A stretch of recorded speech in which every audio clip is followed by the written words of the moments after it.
नमस्ते सदा वत्सले मातृभूमि। हम लोग एक पुराने विषय को उठाने वाले हैं जिस पर आप अमित शाह जी ने अपोजिशन और जो पत्रकार चिल्ला रहे थे, भारत के बड़े एनालिस्ट, अपने आप को बड़ा कह सकते हैं, काले नेमी लोग, उन सभी को एक एक लाइन में जवाब दिया। मुझे लगता है कि ये उनके मुंह पर एक ठीक से पड़ने वाला तमाचा है।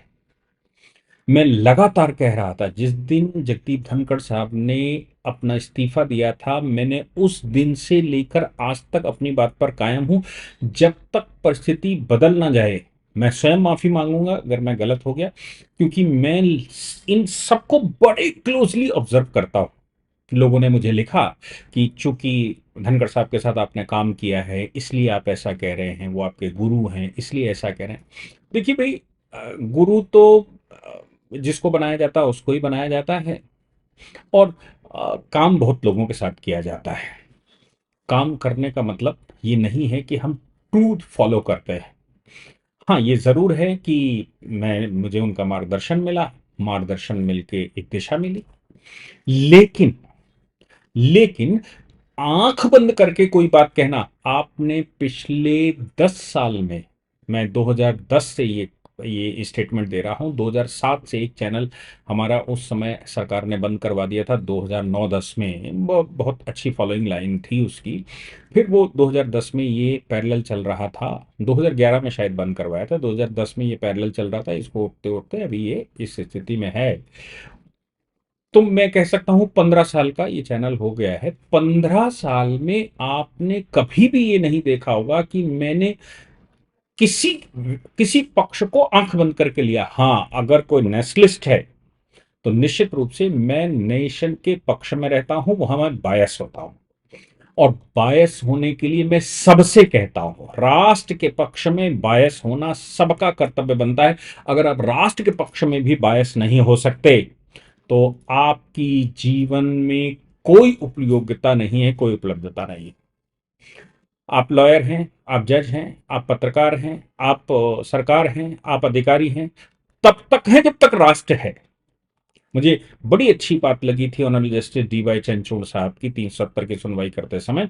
उन्होंने कहा, I will do an interpretation in favour of nation. If there is an two interpretation then why not I will do in favour of the nation. Jammu Kashmir के अगर दो इंटरप्रिटेशन होते हैं, एक अलगाववाद की तरफ ले जाता है और एक राष्ट्र की तरफ ले जाता है, तो मैं राष्ट्र के पक्ष में इंटरप्रिटेशन करूंगा। मैं कहता हूं कि वो तो डॉक्यूमेंट के आधार पर कह रहे थे, मैं कह रहा हूं कि मैं राष्ट्र के पक्ष में बायस होकर भी करूंगा। अब इसलिए ये कहना कि आप बायस हैं उनके लिए, इनके लिए, मैंने अगर मोदी जी को क्रिटिसाइज करना हुआ तो कभी पीछे नहीं हटा। अगर मुझे गडकरी जी को क्रिटिसाइज करना पड़ा तो कभी पीछे नहीं हटा। अगर मुझे अडवाणी जी को क्रिटिसाइज करना पड़ा तो कभी पीछे नहीं हटा। हाँ, वो अलग बात है कि मेरा पक्ष उनका पक्ष है, उनका पक्ष मेरा पक्ष है, क्योंकि वो राष्ट्र के पक्ष में काम करने वाले लोग हैं, इसलिए मैं उनकी तरफ इंक्लाइंड रहता हूं। लेकिन गलत को बिल्कुल स्वीकार कर लूं, ऐसा नहीं होता। कुछ चीजें मर्यादा में भी होती हैं, तो मैं अपनी मर्यादा भी समझता हूं कि मेरी मर्यादा कितनी है और कितना हमें क्रॉस करना है, कितना हमें कहना है। धनखड़ साहब के विषय में लगातार बहुत सारे पत्रकार, बहुत सारे एनालिस्ट ये स्पीकुलेशन कर रहे थे, लगातार कह रहे थे कि भाई वो तो सत्ता पलटने जा रहे थे, वो तो उनके खिलाफ महाभियोग आने जा रहा था। मोदी जी अगर वो ना इस्तीफा देते तो सवेर तक महाभियोग ले आते। मोदी जी ने कह दिया था कि महाभियोग ले आएंगे। पहली बात तो यह है कि महाभियोग सरकार ला नहीं सकती, क्योंकि सरकार को 2/3 बहुमत की आवश्यकता होती है महाभियोग लाने के लिए। और सरकार के पास न तो लोकसभा में न राज्यसभा में 2/3 बहुमत है। और निश्चित रूप से धनखड़ साहब के महाभियोग में कोई भी विपक्षी दल सरकार का साथ नहीं देता, क्योंकि लगातार विपक्षी तो कालनेमी तैयार करके करवा ही रहे हैं, स्टेटमेंट भी दिलवा रहे हैं। इसलिए ये कहना कि वो महाभियोग उनके खिलाफ ले आते, तो मैं नहीं समझता कि आज भारतीय जनता पार्टी की सरकार है, कोई भी व्यक्ति इतना कमजोर हृदय का है या फिर वो इतने कम जानकार हैं कि महाभियोग गिर जाएगा फिर भी महाभियोग लाएंगे। क्यों अपनी अब अपने ऊपर आक्षेप लगाएंगे। ये मोदी जी की सरकार है, ये वो नहीं है। मैं वेंकैया नायडू जी के समय पर कांग्रेस ले आई थी महाभियोग दीपक मिश्रा जी के खिलाफ, चीफ जस्टिस ऑफ इंडिया के लिए 370, और वो राम मंदिर केस सुनना चाहते थे लगातार, जिसमें कपिल सिब्बल ने यह भी कहा था कि अगर आप जल्दी सुन लेंगे तो लाभ तो इनको हो जाएगा। वो 50 सांसद लेकर आप महाभियोग लेकर आए, आपका कुछ नहीं होना था, ये पक्का था। लेकिन ये सरकार ऐसी नहीं है।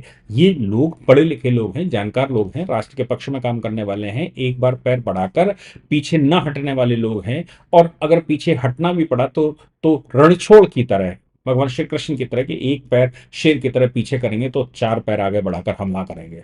ये उस प्रकार के लोग हैं, मैं इसलिए इनका फैन भी रहता हूं। धनखड़ साहब के विषय में ये भी कहा गया कि वो हिंदू जागरण मंच के कुछ लोगों के साथ मिलकर, जो हिंदू जागरण मंच कई वर्ष पहले छोड़ चुके होंगे, उनके साथ मिलकर वो संघ के साथ मिलकर और मोदी जी को गिराना चाहते थे। संघ को भी नहीं समझते और उनको भी नहीं समझते। संघ के विषय में भी बहुत सारे स्टेटमेंट दिए गए थे और ये कहा गया था कि संघ बीच में पड़ रहा है, मोदी जी को डिस्टर्ब कर रहा है, संघ ये कर रहा है, संघ वो कर रहा है। बहुत लोगों ने संघ पर हमला करने के अलग अलग तरीके भी ढूंढे। किसी ने सरसंघ चालक के ऊपर हमला किया, तो किसी ने सरकार के ऊपर हमला किया, तो किसी ने अधिकारियों के ऊपर हमला किया, तो किसी ने कहा कि नीचे। मैं एक बात बता दूं, सरसंघ चालक अगर देश में एक जवान रख देंगे तो संघ का एक भी स्वयंसेवक लाइन क्रॉस नहीं कर सकता। पाले में खेलकर कबड्डी खेलना तो बहुत दूर की बात, ये मैं जानता हूं। और संघ का सरसंघ चालक कभी भी जब बयान देता है, पहले कहते थे ये वाले ऐसे बयान दे रहे हैं, तो ऐसे सोचना चाहिए कि जो विषय आता है रेजोल्यूशन वाइज आता है। मैं एक बैठक में था जिसमें सवाल पूछे गए थे कि आपने बिहार में ये जो जाति रिजर्वेशन पर क्यों स्टेटमेंट दे दिया, बिहार में सरकार नहीं बन पाई, ऐसा लोगों ने उनसे पूछा। उन्होंने तमाम रेजोल्यूशन याद दिलाए, इस रेजोल्यूशन में ये हो, इस रेजोल्यूशन में ये हो, इस रेजोल्यूशन में। हम पॉलिटिकल नहीं है, हम अपने स्वयंसेवकों के बीच में बात करते हैं। पहले के सरसंघ चालकों में ये समस्या होती थी कि उनकी बात पब्लिक में नहीं आ पाती थी। अभी कुछ कार्यक्रमों में, हालांकि पूज्य सरसंघ चालक लगातार प्रवास पर रहते हैं, रोज 2-3 स्टेटमेंट देते हैं, मतलब बौद्धिक होते हैं। हम ये मान के चले साल में उनके 500 मिनिमम बड़े बौद्धिक होते हैं।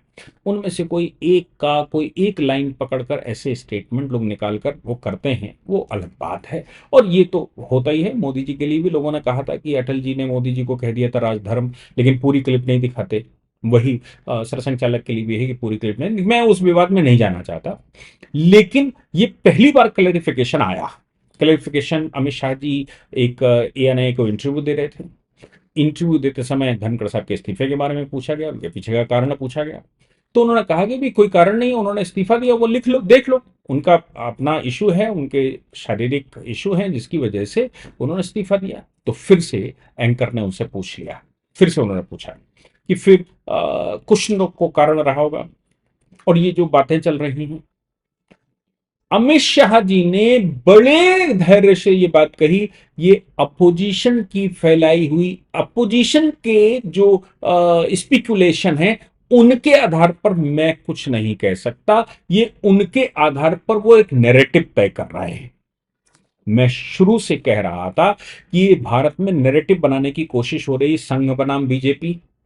धनखड़ साहब का विषय है तो संघ, कोई और बात आए तो संघ, राष्ट्रीय अध्यक्ष घोषित नहीं हो पा रहा तो संघ। जबकि इन विषयों पर राष्ट्रीय स्वयंसेवक संघ के माननीय सह सरकारबा माननीय अरुण कुमार जी स्टेटमेंट दे चुके हैं, जो कि बीजेपी के समन्वयक हैं, वो स्टेटमेंट दे चुके हैं। इसके अलावा राम माधव जी स्टेटमेंट दे चुके हैं। लेकिन नहीं, हमारे यहां कालनेमियों ने वो यूट्यूब चलाया, वो स्पेशलाइजेशन किया और बताया कि साहब धनखड़ साहब बड़े बुरे आदमी थे, उन्होंने पता नहीं क्या क्या कर दिया और किसके साथ मिलकर क्या कर रहे थे। अच्छा, अगर कोई बात है भी अंदर, तो ये जो भारतीय जनता पार्टी के समर्थक लोग हैं, भारतीय जनता पार्टी के जो नजदीक हैं, जो देश का भला चाहते हैं, जो भारतीय जनता पार्टी का भला चाहते हैं, उनके मुंह से तो नहीं ही निकलना चाहिए था। अगर थी कोई बात तो अब तो सारी बात क्लियर हो गई।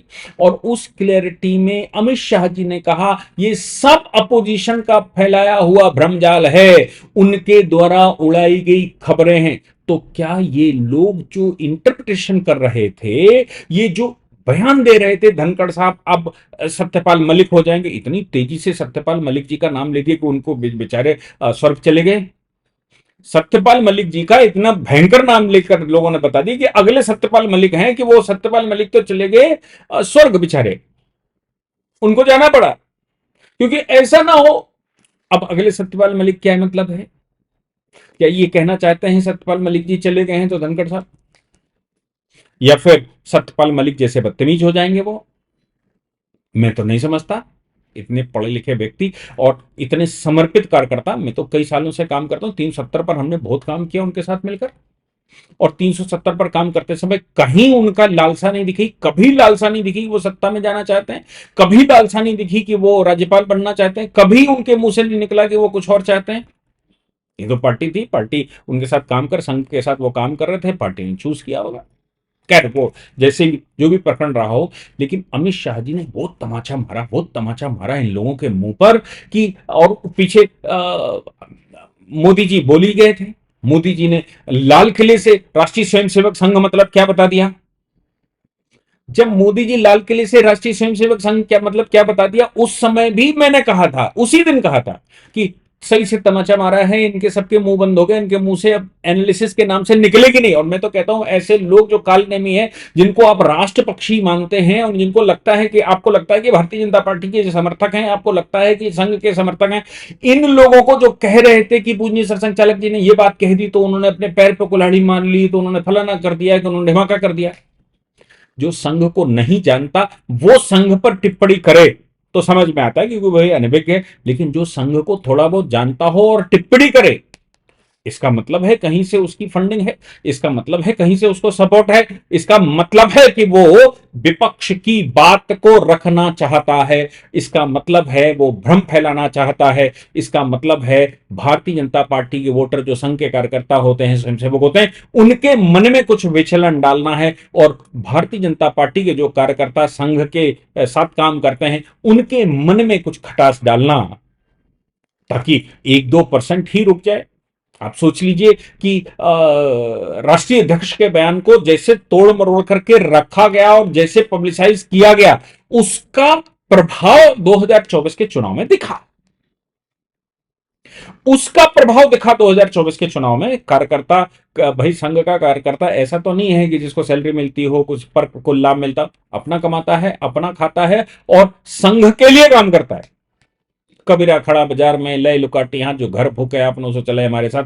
संघ का कार्यकर्ता मतलब अपना घर फूक कर राष्ट्र का काम करता है वो। आप किसी एक व्यक्ति का स्टेटमेंट उठाकर पूरे संघ को कटघरे में खड़ा कर देते हैं। वो व्यक्ति जो स्टेटमेंट दे रहा है उसकी तपस्या को नहीं देखते कि वो 70 साल की तपस्या है, और वो किस लक्ष्य के लिए बात कही जा रही हो, किस बड़े परिदृश्य में बात कही जा रही हो, इसको लोग समझते नहीं है। लेकिन साहब यूट्यूब पर, फेसबुक पर आपकी बात, मन की बात, इनकी बात, उनकी बात, आज की बात, कल की बात, सवेरे की बात, रात की बात, ये तमाम तरह के कार्यक्रम करके और संघ को बदनाम करते हैं। अमित शाह जी ने कहा कि इस बात को यही खत्म कर देना चाहिए, अब ये बढ़ाने की आवश्यकता नहीं, उनका इस्तीफा पढ़ लेना चाहिए, उनके स्वास्थ्य कारण समझ लेने चाहिए, और जितना नेरेटिव तय हो रहा है ये सब विपक्षी कर रहे हैं, ये स्टेटमेंट उन्होंने दिया। जितना ये हो रहा है ये सब विरोधियों के मन की बातें चल रही हैं, और विरोधियों के मन की बातों का मतलब ये होता है कि ये जितनी कहानी फैलाई जा रही थी वो सब विरोधियों के डायरेक्शन पर, उनकी फंडिंग पर, उनके कोलैबोरेशन से कैसे चल रहा था पता नहीं। और सामान्य कार्यकर्ता जिसको इतनी बड़ी परिदृश्य को सोचने की क्षमताएं नहीं है, वो तो इनमें बह जाता है। मेरे को भी लिखते हैं, तमाम तमाम स्टेटमेंट देना शुरू कर देते हैं, क्योंकि इतना सा सोचकर इतनी बड़ी बात का विश्लेषण करना, जो पूरे परिदृश्य को ना जानता हो, केवल चिट्ठी देखकर लिफाफे के अंदर क्या है वैसा बोलता हो, ऐसे कालनेमियों से मैं बड़ा सावधान रहता हूं, और आप सभी से कहता हूं ऐसे कालनेमियों से सावधान रहिए। मोदी जी का बयान सुनिए जो उन्होंने लाल किले से दिया, और आज अमित शाह जी का इंटरव्यू सुनिए जिसमें उन्होंने जगदीप धनखड़ साहब के इस विषय को क्लियर कर दिया और साथ में कहा इस चैप्टर को बंद करिए, ये चैप्टर आगे खोलने वाला नहीं है, ये सब विरोधियों की चालें हैं, इसके अलावा कुछ नहीं है। जय हिंद, जय भारत, वंदे मातरम।